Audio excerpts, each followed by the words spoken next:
Narcissistic abuse crushes you. It's there to destroy you. It's there to make you absolutely tiny, minuscule, all of those things. And so for me, when I start seeing that, I know something's at play. It's not just a normal relationship where they're having, issues. This is episode number 573 with Marina J. We're going to be talking about narcissistic abuse and how to flourish and grow and move on. It is going to be an amazing conversation. Marina is just a fabulous expert in this area. She has great stories, and I can't wait for us to get started with her incredible wisdom. I'm Sandy Weiner. Welcome back to Last First Date Radio, where we believe it is never too late to go on your last first date. And to support you on your journey to lasting love, I wrote 2 books.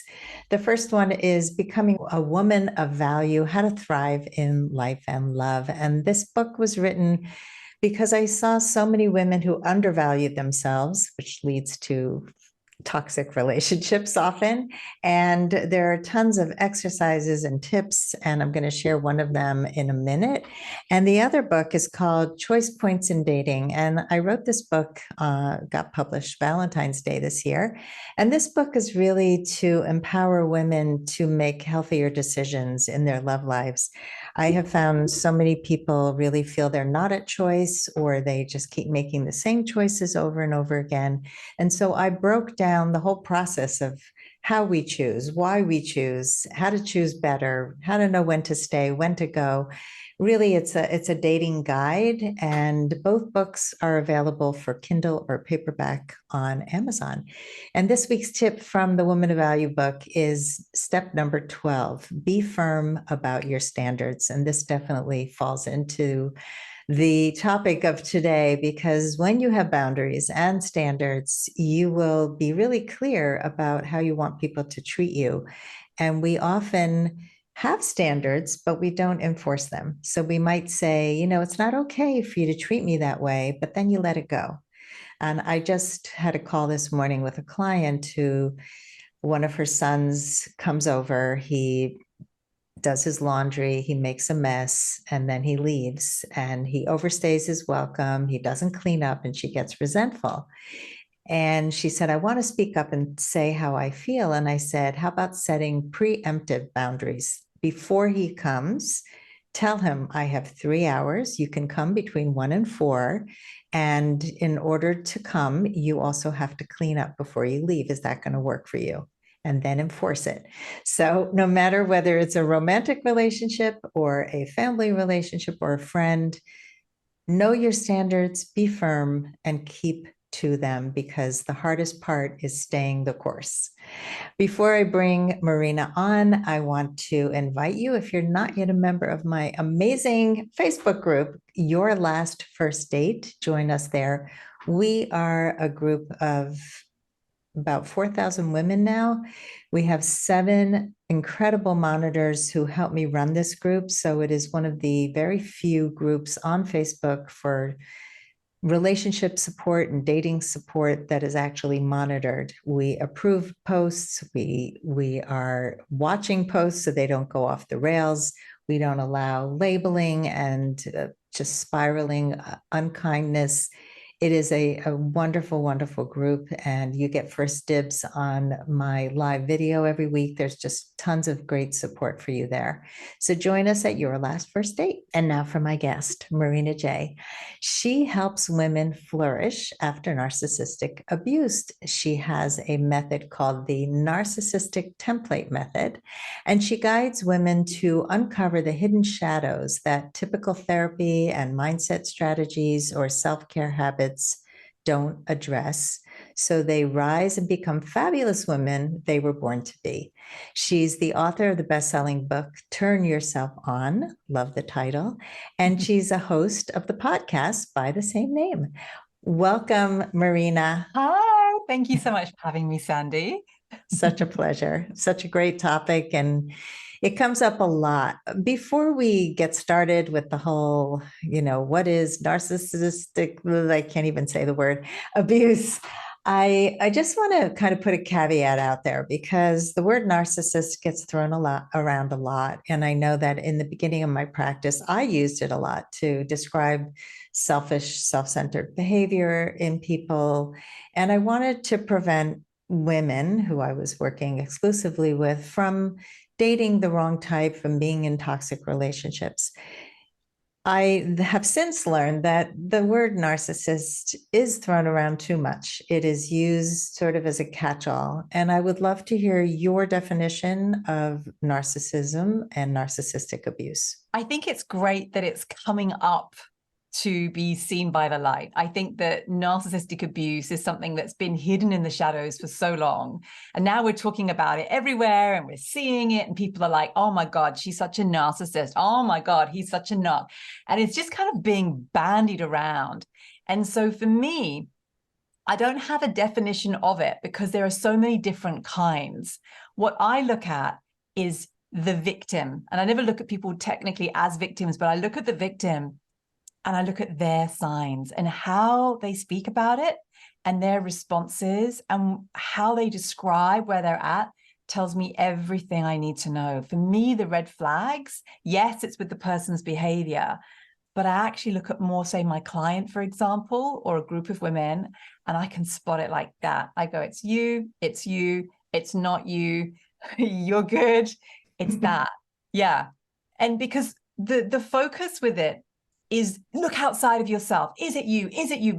And the number of times, like I've been on radio shows or podcasts, and if it's a radio show and somebody calls in, they're like explaining to me what this person's done. And then they'll say, does that mean he's a narcissist? No, it might be that there's 2 or 3 red flags, but it doesn't mean that they are.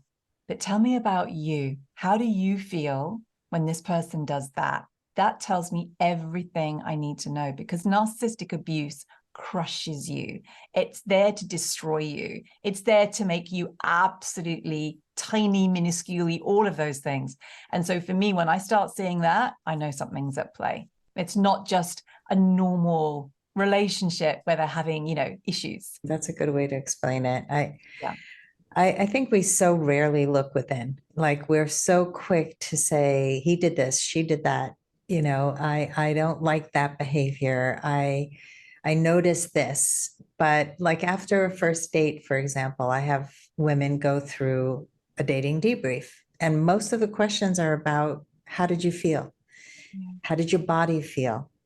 How did your body feel on the date? How many people actually pay attention to their bodies ever and their feelings ever? It's more about they shouldn't have done that. And so, or that was bad behavior. But if you are shrinking, if you are a chameleon, if you are trying to make yourself smaller so the other person becomes bigger and more important, are some of those the red flag? Like, give us some of those red flags. Yeah, absolutely. So, at its core, if we look at a narcissist and then we look at, say, like an empathic person, and I've got a whole training around empaths because I don't think we need to be that empathic either. That's a whole nother ballgame. But anyway, when you get your classic person that's with a narcissist is me first at the expense of you.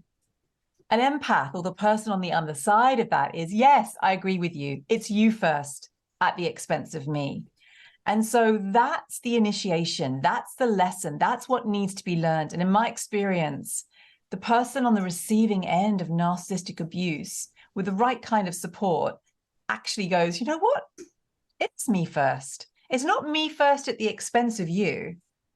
It's me first and you first, right? It's I love me and you, not I love you except for me. We're not doing that here. We're not doing any of that here. So the whole thing around, the red flags, that's where it begins, because at its core with a narcissist, narcissists don't generate their own energies. What they do, if you've read the Harry Potter books or you've watched the Harry Potter films and you think of a Dementor, and for anyone that hasn't watched any of these films, a Dementor is like a sort of black, smoky entity that comes and just sucks your life force away. It's like, I'm having what you're having. At its core, they want your energy, and that's it. So one of the first red flags to ask yourself is, you know, are they blaming you or acting the victim right now? If you hold the truth up to them, are they blaming you or acting the victim? Instead of taking responsibility and going, you know what, I'm really sorry. You know what, are you okay?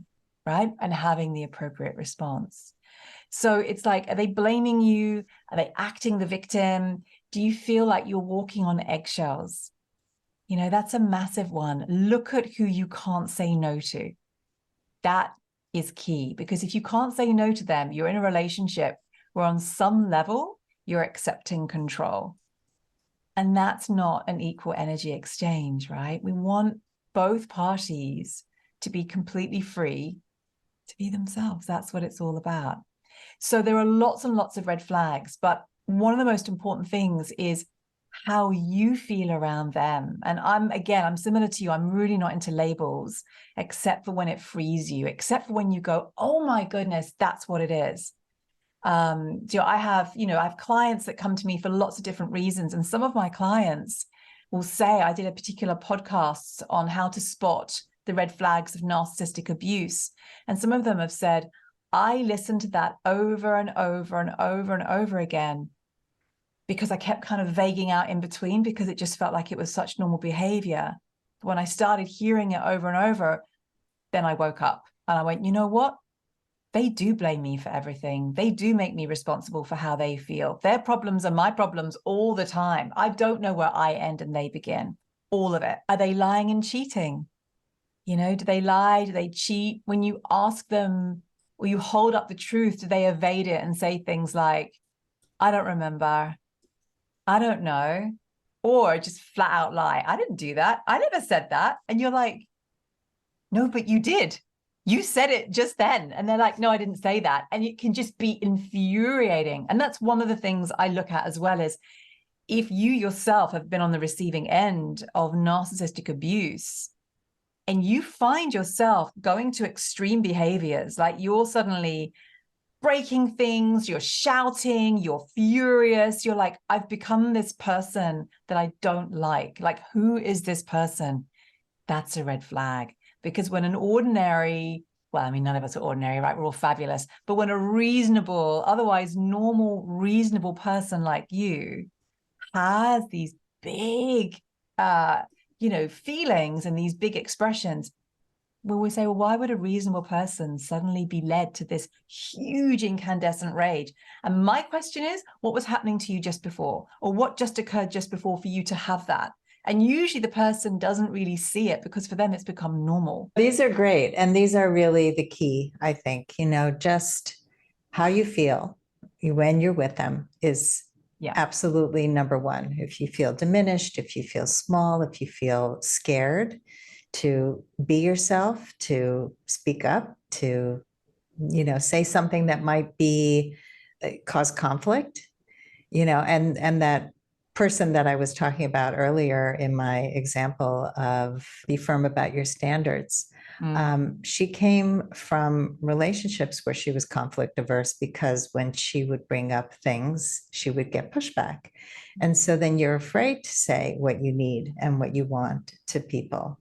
But you don't know how people are going to respond if you don't bring up the things that are important to you. But if you do notice, like you said, you're afraid to say no because they will make you wrong, and always it's your problem. A lot's coming up for me as you're saying this, because I definitely have dated these people. I'm pretty sure I was raised by these people.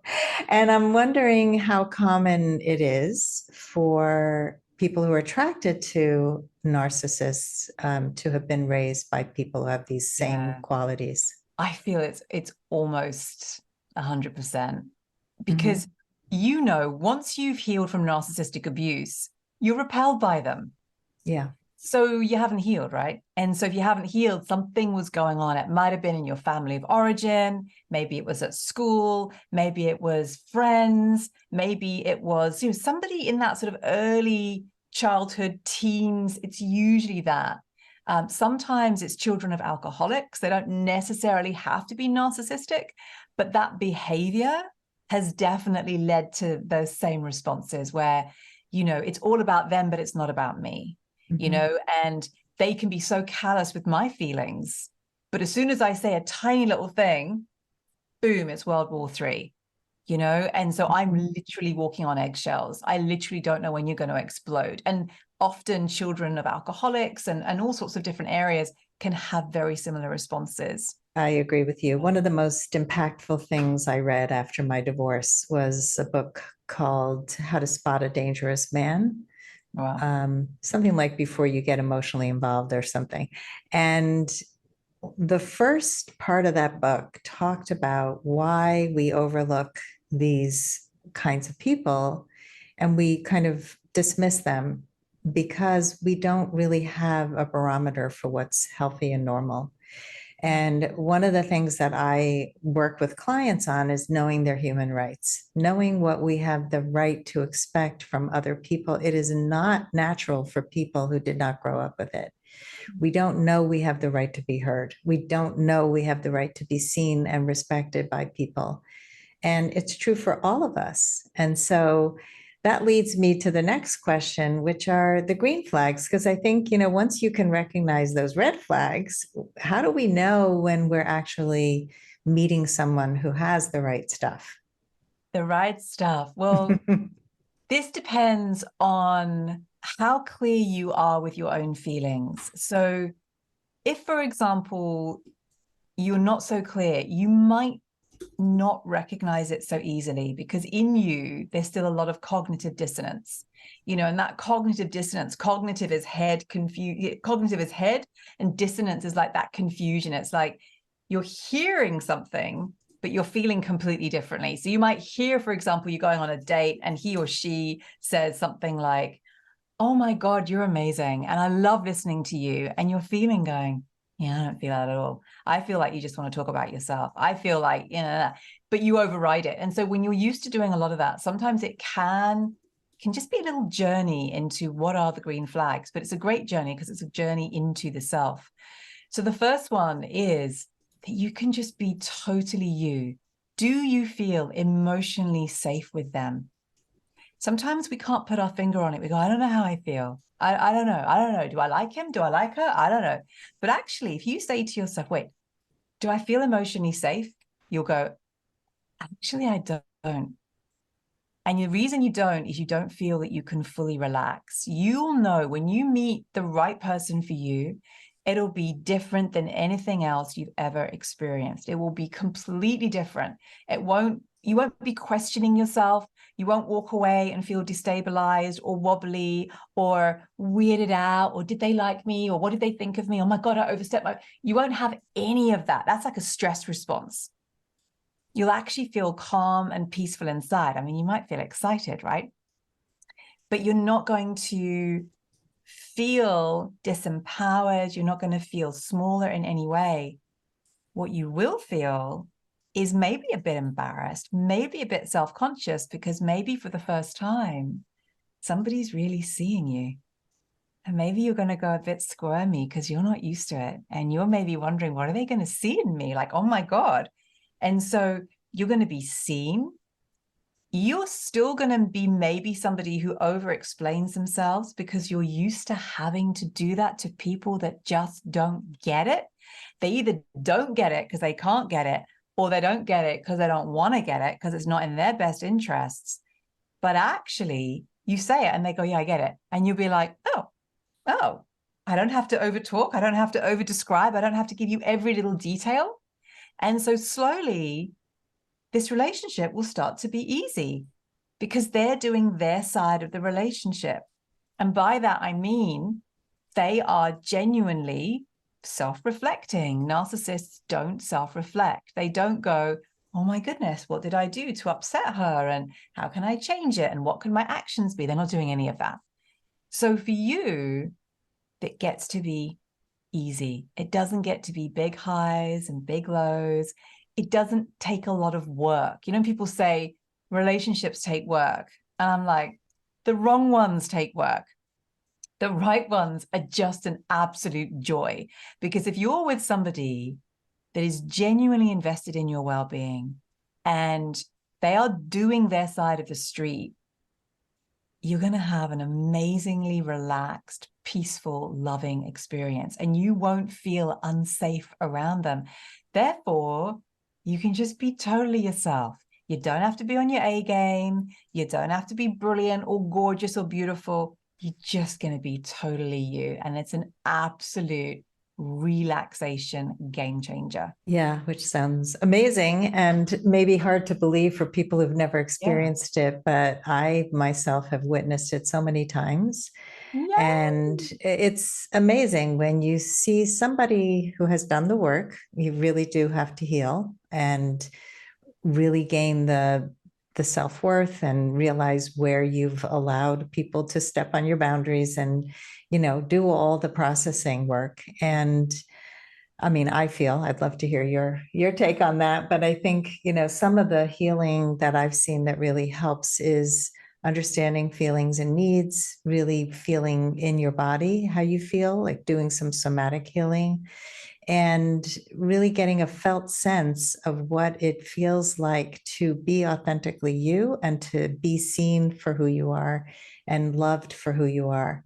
And when that happens, that's the foundation for a healthy relationship where you can talk about everything, even if you and you will have disagreements, that it's a safe space to talk about those things, because in an unhealthy relationship, you can't talk about any of these things. It's just not safe.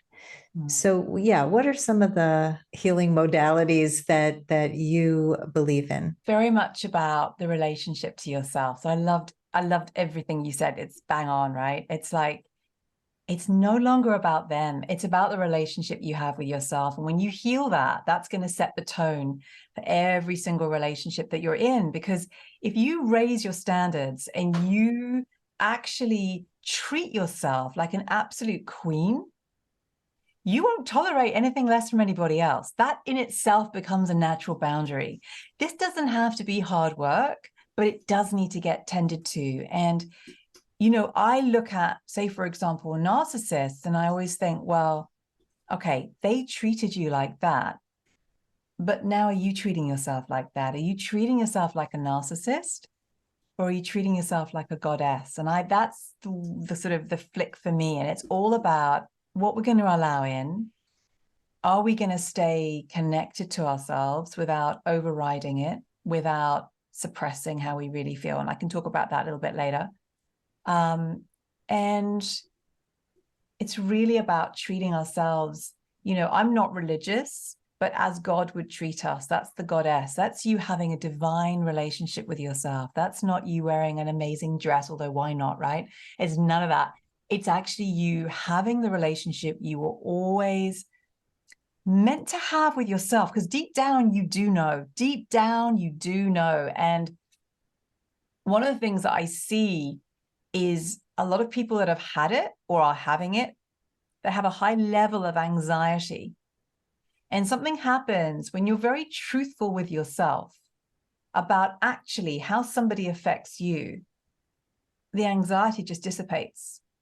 And often that anxiety is there because you've got that cognitive dissonance where you're not being honest and true to you. You're still serving the other at the expense of you. And deep down it's not right. So your body is giving you this anxiousness to kind of try and wake you up and go, this isn't sustainable long term. You will burn yourself out long term. But as soon as you actually say, yeah, that's not okay with me. And actually that's really hurtful. And that's no. And that, what, is that all right for me? No, it isn't. When you start to do that, then the peace comes, then your power comes. Now your standards have risen. Now you're going to start vibrating out anybody who doesn't treat you in the same way. So it starts with you. You set the tone, you set the standards, and you do it for you. You don't have to do it with anybody else. If there are people in your life that you don't feel safe with right now, good, fine, but do it with you. Start making little promises to yourself every day, or start making little beautiful love. I call them love dollops or self-love dollops, right? Dollops of self-love. I know. But if you can actually commit to them, like one every single day, just something that gives you joy, you'll just start to rebuild that crushed self into the real you, the you that's just waiting to come up and out. I love the love dollops. It's great. It is a process, and I love that you talk about it in little bites because we don't change overnight into something else. This is something we've been doing so long, and we can't expect that everything is going to shift and change automatically. But I do remember a conversation I had with one of the experts that I had on my podcast many years ago, and she said, I am a narcissist magnet. I grew up with narcissistic parents. I can find the narcissist in the room and magnetize myself to them because they are charming and they are really fun. But she married a man who is not narcissistic because she's a therapist and she knows better. But it took her a long time to heal because Oh, she might have actually been married once to a narcissist. And but this relationship she has with this man is deep and it grew over time and it's amazing. And so I think, we're wired so much for attraction to these people that it takes time to rewire our brains. And I don't think that a lot of people understand that you actually can rewire your brain for attraction. Let's take a quick break to hear from our sponsors. This episode is brought to you by Amazon Music Unlimited. You can listen to over 70 million songs and thousands of playlists and stations. Plus, you can now stream your favorite podcasts, like Last First Date Radio. You can listen to any song, anytime, anywhere, on any of your devices. Get Amazon Music Unlimited for free for 30 days. Just head on over to getamazonmusic.com/last-first-date to learn more and claim this offer. if I have a client that comes to me because of a normal relationship issue, I say to her or him, we'll sort you in 6 months. Like if it's a long step, we'll sort you in 6 months. Narcissistic abuse, a year. It just takes minimum a year. It just does. It's huge. And, narcissists will often target the brightest light in the room because they want energy, right? Mm-hmm. They want what you got. They're not willing to self-generate. They want to grab it from you and they'll do it any way they can do it. So it's really important to, if any of you are listening right now and you're still in it or you go, God, I'm not there yet. It's huge. I think it is for me one of the worst types of abuse because it's unseen, unheard. There's not many people I've genuinely seen where I go, you nailed it. You're talking about it. You nailed it. Often it's too left-brained. People are not relating to it. You've got to be able to relate to it to go, that's me. And as soon as you start going, that's my relationship, then you start to wake up. And initially it's just shock. It's just shock of, wow, that explains this and that you just go into that cognitive dissonance starts to leave you and you start to wake up. That in itself, can take time. Yeah. So, and it's a huge wake up. I remember many, many years ago, I dated my last narcissist and, he was somebody who I recognized right away that he would not be a long-term relationship, but he was a lot of fun. I was really bored of most of the men I was beating. And I said to him, okay, couple things. He was not dating exclusively. So I said, okay, I will not date you exclusively. And I will not sleep with you because you are dating other women. Okay, rule number one. Rule number two, if it's not fun anymore, I will leave you. I will only stay if it's fun. And I stuck to both of those rules. And so I had fun for a couple months. And then he started being really mean and saying some really nasty things and being really inconsistent and making lots of excuses. And I said, okay, this isn't fun anymore. You're being cruel and I'm leaving. And he was like, oh, can't we just be friends? And I said, you know what? You're not my friend. Friends don't treat each other the way you treated me. So don't call me. Goodbye. And he didn't like being told no. This was like so empowering for me because I sort of did it in stages. It wasn't like I went cold turkey, never date a charming narcissist again. But that was what I needed for closure. Really powerful. Let's talk about you and your life after narcissistic abuse. I know that you found the love of your life. And so tell us a little bit about meeting him, what it was like, how you knew it was different. Give us the scoop. Oh my God. Okay. So I was a single mum and I had my beautiful little girl. We were living in Sydney, Australia. And I met Paul, who is now my husband. I met him just one night. We were at a Christmas party for my work. And there was this woman that was working in our team. And I got on with her, but I could see how she would get people's backs up really easily. And a lot of people didn't care for her. And she was talking about her young, hot husband. She's like, oh my God, he's going to be here soon. And I remember thinking, wow, okay, I'm interested to meet this guy. And he shows up and he's lovely. And I just looked up at God and I went, just bring me my one true love. I'm not going to give you any more lists. I'm done. Just, I'm ready. And in Paul walks 2 hours later. And we have a brief chat, nothing huge because we were dancing. We're on the dance floor. It's a Christmas party, you know, all the things. And we all leave. And I suddenly find myself shoulder to shoulder with him. And I just kind of looked at him and my whole body just went, oh. And then we went into the next club and he just said, oh, your bag looks heavy. My bag had like a change of clothes, my heels in it, because I'd changed into my Birkenstocks. Like, I'm not going to be in heels all day. And he's like, I'll carry your bag. So we started dancing and he was carrying my bag. And I'm like, who does that in a club? You've got this big black bag with you. It's totally uncool. Okay. And then we just felt so drawn to each other. We wanted to talk.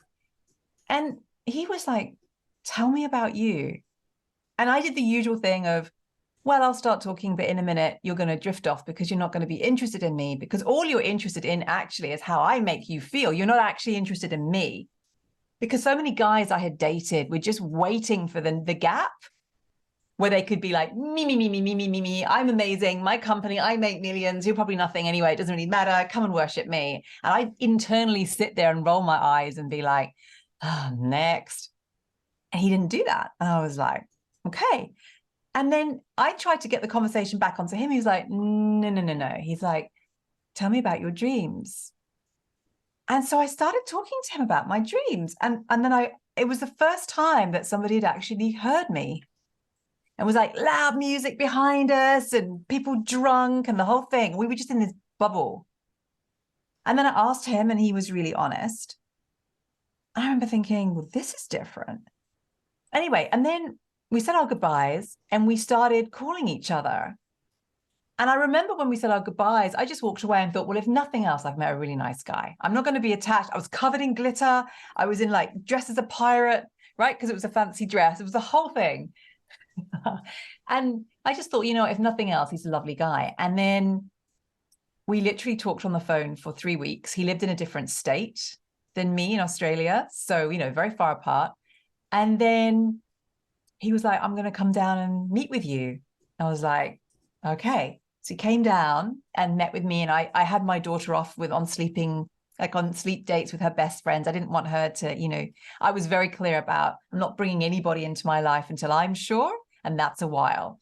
And I remember he was just all about me. And I'd never had that before. And that is not a me narcissistic statement. In any relationship with men and women, there can only be one goddess, and that's you. And for men, true healthy men, they know how to genuinely put you first. And it's not an effort. It's not a drag. They actually love you. They just want to do it. They want to serve you in the most beautiful of ways. So 6 weeks later, he had sold one of his properties and he moved down to Sydney to be with me. And we lived separately. And it felt like a wrench to be away from each other. And then we moved in and he and my daughter, I mean, he became the father that she couldn't have. And we've been together ever since. He asked me to marry him a year later and he just loves me. It's easy. It's straightforward. But we go on dates now. And sometimes if a waiter doesn't see my ring or his ring or anything, they'll be like, oh, is this your first date? And we're like, no, we've been together. I think it's 16 years. I'm not sure. Because I found the right person. It's like we've got such, like we have so much goodwill towards each other that we genuinely like each other. that there's like he often sees me and hears me more than I do myself. Mm. And he'll know me. And that sometimes, I mean, not so much now, but in our early years, I'm not massively into cooking. And it's normally a big explosion in the kitchen. And then I get a bit overwhelmed and I'm not into it. And he would come up to me, come home from work, and he'd just put his hands on my shoulders and he'd be like, no, this is not what you teach your clients, your women. Go and sit down. I'm going to make you a cup of tea. I'm going to get you some chocolate. You're going to sit in front of the TV and I'm going to finish off. And I fight it because I was so used to a relationship meaning that I had to overgive, I had to overproduce, that it felt not dangerous in the beginning, but it felt I didn't really understand it, but it felt right. It actually felt right. And so and so he's just this amazing person. Like, after this, I'm going to go out and he's going to be like, how was it? What did you talk about? He just can't wait to see me. I can't wait to see him. And we at the moment we've been working at home together. So yeah, he's just beautiful. And I always say it's not necessarily that he's right for everybody, but he's right for me. And it's completely different to anything else I've ever experienced. Wow, that's so beautiful. Yeah. Thank you for sharing your story. It's really inspirational because you also shared how hard it was for you to receive, how hard for you to believe that he was really interested. And I see this often in clients as well, where somebody pays attention and you're not believing that it's sincere. And so you just mentioned that you were still used to overgiving and not receiving. It was very hard for you to receive. And I think that's very common for people who've had narcissistic abuse. So tell us a little bit about why that happens. Yeah, absolutely. Because, you're used to living in deficit. You're used to always having less and the other person always having more. You walk away from an interaction, you feel tired, and they walk away and they feel great because there's been an energy transfer. You've given and they've received, but they haven't given. And you're like, that's okay. I'll just go into nature. I'll just blah, blah, blah, blah, blah. Oh, whatever. But you get used to overgiving and under receiving. It literally becomes your norm. And then when you don't have that, when it's an equal energy exchange, in the beginning, it can feel like really amazing and lovely, but you also think maybe the bubble's going to burst. They're just on their best behavior. This is just the honeymoon period until you understand, no, that's how relationships are. You've just been in all the other ones, and that's okay. This is how it gets to be for the rest of your life, and not just with the love of your life, but with your friends and with people you choose to have in your inner circle. That's how it is now. And you get to have that. So it's kind of like, I call it the narcissistic template, where you are no longer with a narcissist. You've walked away, or you've walked away from these one-sided relationships. They're not there. But in any interaction, you're giving 80% and only getting 20% back. Or maybe you're running a business, right, where you're giving 80% out to your clients, to everything, but it's only paying you 20% back. And so that narcissistic template, you're not around the narc anymore, but it's kind of formed a sort of template around you where it just becomes normal to overgive and under receive. And that has huge impact on the people that have had narcissistic abuse are the brightest ones in the room. They're usually very talented. They're usually gifted, absolutely gifted. And they're here to make real impact on the planet. And if you're walking around giving but not receiving, you're not going to do what you came here to do, because you're not receiving what you came here to receive. It's impossible. You can't do it. And so that's one of the big things I see after narcissistic abuse. Yeah, and it's such an important thing to not do that anymore. I mean, I even remember when I started coaching that I was undercharging. I didn't end sessions on time because it felt mean. I had zero boundaries. I got paid 3 months after a session. I mean, it was just ridiculous. You too?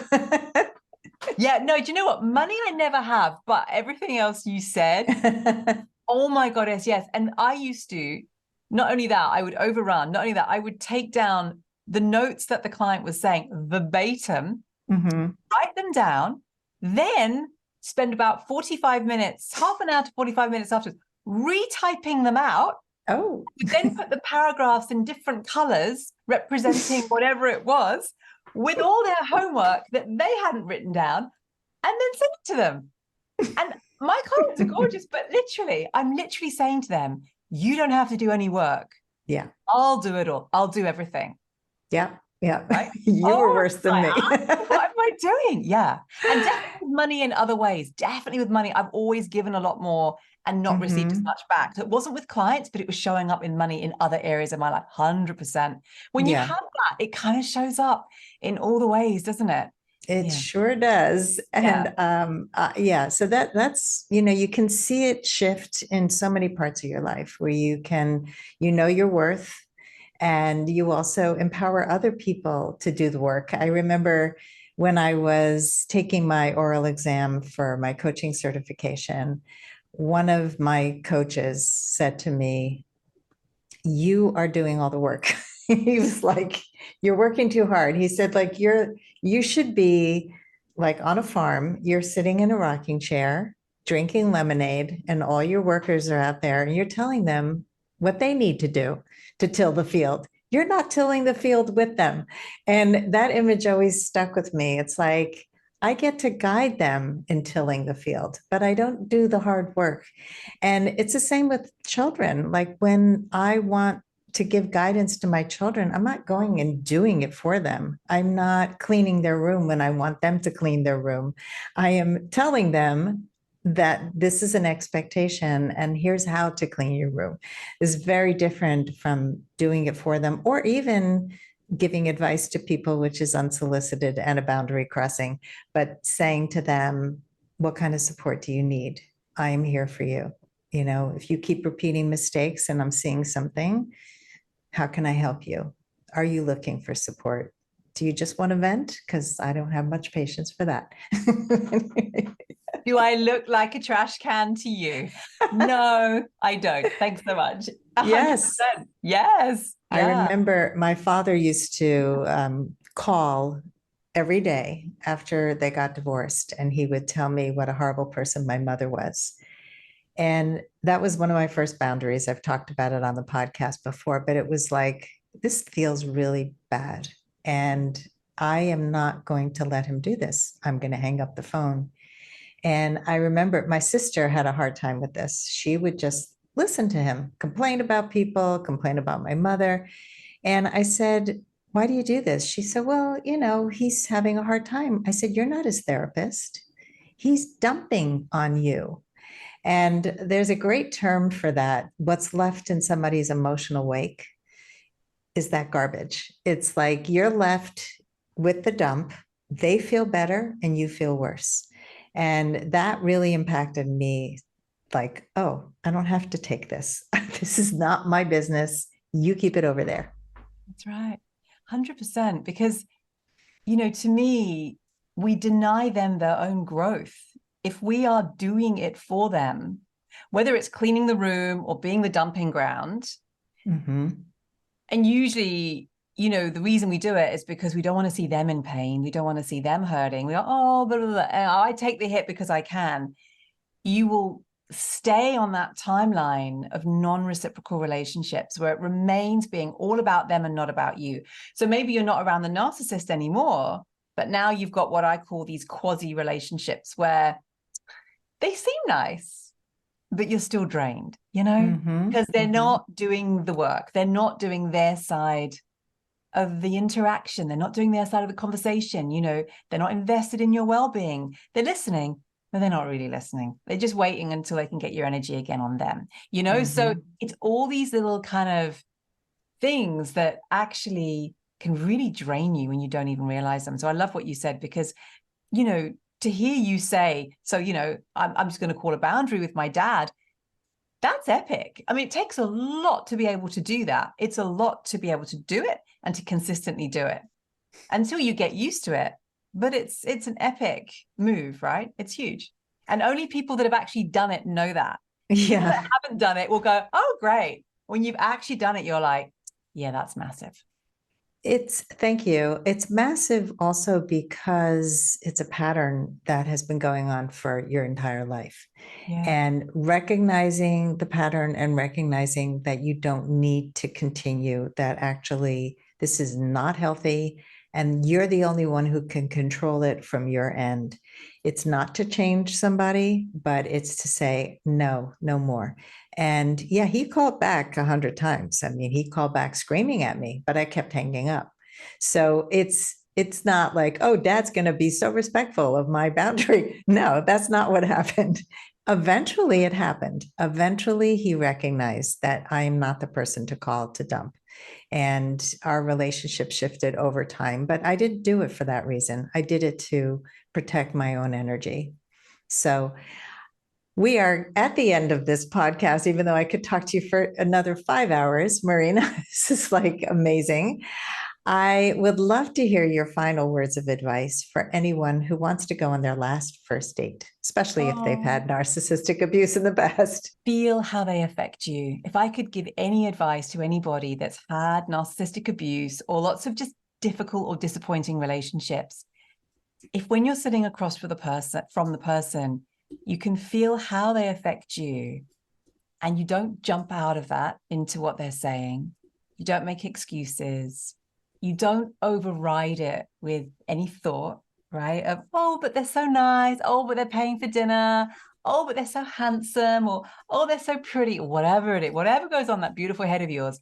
If you just stay with how you feel, you will always make the right decision about that person. And then you will know if it is going to be your last first date or not. You're not going to get home and go, I don't know, blah, blah, blah, blah, blah, blah. You're going to feel it. So the best thing you can do is feel how people affect you, because when we've come from narc abuse, all we feel is how we affect them, because that's all they talk about. Or we think how we may have affected them, and that takes up, but actually we want to be saying, well, hang on a minute. Did they say thank you? Did they say sorry? I mean, first date, they might not be saying sorry for anything. How invested are they in my well-being? When I talked, were they listening? Were they there with me? You'll know like that. Mm-hmm. Yeah. Yeah, I know. I was just spent a couple of days with a friend whose daughter is looking to get married. She's 30 years old, and she tends to over rationalize and override. And I said, I see this so much more commonly in women than men. Men tend to be more in touch with their feelings. Like when they feel in their body, like, oh, this is right, this is wrong. They're not going to go, oh, yeah, but she had a nice, I don't know, a nice butt, so I'm going to go out with her again. I mean, women will go, yeah, he was really rude to the waiter, but he has a really great job and he's so handsome. And you see it right away. And that's what I want to also point out is all the things you feel from the beginning are so much more clear to you because you're not yet, under the spell completely. Yeah. And so pay attention to those signs right away because they show up. You can't hide crazy for very long. You can't hide abuse for very long. People are who they are, and they may try to be charming and all those other things, but if they're not listening to you, if they're talking about themselves, if they redirect every conversation back to, yeah, me too, those are bad signs. Marina, thank you so much. I love this conversation. I think it's just going to be so helpful to so many people. And I know you have a free training on how to flourish after narcissistic abuse. Yeah, so my website is marinaj.net, marinaj.net, and you'll see it right there. And it's using pleasure instead of your pain to heal. It's really painful dealing with it, but actually we can access different parts of ourselves to accelerate the healing and accelerate the kinds of relationships we want coming in using pleasure. And so I call it the pleasure reset. And it's some training that is very cool. So yeah, it's what I do with my private clients. So if you want that, absolutely come in and get it. Yeah. That's beautiful. I love the idea of healing with pleasure and not pain. It's sort of how I see losing weight. You should do it with pleasure and not pain. Yes, I'm such an advocate of that. Yes. Oh my goddess. Yes, yes, yes, yes. Well, thank you so much, Marina, for this amazing conversation, for sharing such important information for people who have been in these awful relationships where they felt diminished and they felt unseen and small, and that there is hope. You know, you are a living example of somebody who has healed and has found love, and it's real and it's easy and it's wonderful. And that can be true for everybody who's listening. So please go to Marina's website. Go check out all the things on there. You have a podcast, you have so many great things. We're going to post links to everything in the show notes. Thank you so much, Marina. Oh, thank you. And thanks everybody for listening today. If you love our show, please give us a great rating and review on Apple Podcasts. And as always, here's to your last first date. If you are ready to get unstuck, gain new tools, become more empowered, and finally find your last first date, I'd love to talk to you. Fill out an application to be considered for a complimentary half-hour love breakthrough session at lastfirstdate.com/application.